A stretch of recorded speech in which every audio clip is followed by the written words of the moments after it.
So the whole thing is based on the Fibonacci sequence, which is the golden ratio.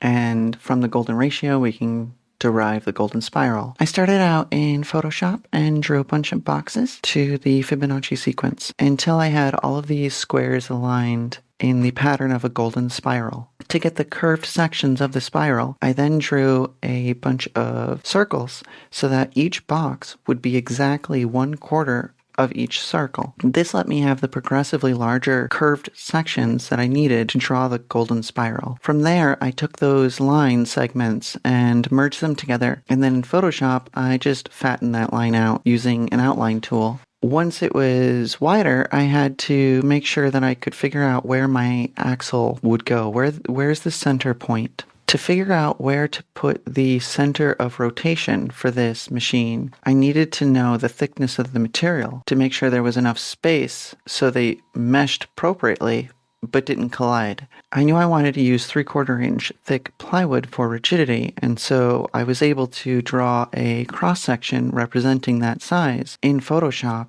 and that allowed me to line up and determine where the center of rotation needs to be. Once I had that figured out, I could copy that and use that central axis to rotate in Photoshop 90 degrees to create the final shape. Now, unfortunately, the largest printer I have access to is a 17-inch by 22-inch printer, but this pattern is just a little bit too big. However, only a little bit of the top and bottom were cut off, so it was close enough to approximate. After printing it, I cut it out using a craft knife and then taped it down to some foam core that was also 3/4 inch thick.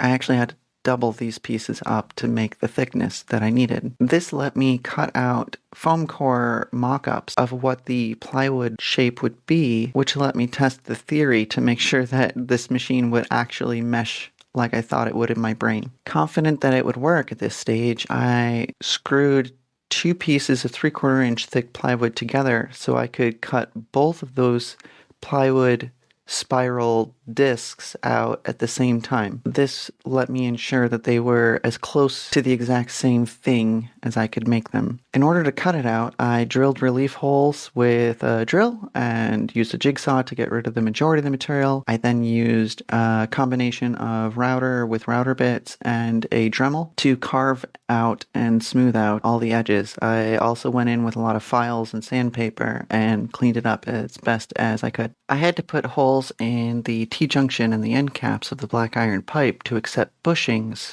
for the axles. In order to make sure they were as lined up as I could get them, I drilled them on my drill press because I don't have access to a lathe or a milling machine. To maintain the theme, when it came to making the plywood base, I used the golden ratio to determine the difference between the long side and the short side. Overall, the piece took me almost a month to make.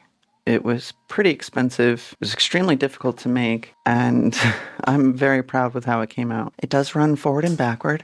There is a speed adjustment knob that works both forward and backward. The electronics are just off-the-shelf components. I didn't have time to make a custom PCB. If I was going to do this again, I would love to have access to a lathe or a mill to make the components run a little bit smoother, and it would be really cool if I was able to make my own electronics. I thought about 3D printing a box, but I didn't have access to a 3D printer at the time. So in the future, that would be another thing I would change as well if I was ever to do this again. I don't think I will ever make this exact same thing again, but there are a lot of other machines that are art pieces that I would love to make. And if you want to support the journey, even though it takes a lot of time and a lot of money, please feel free to help me out.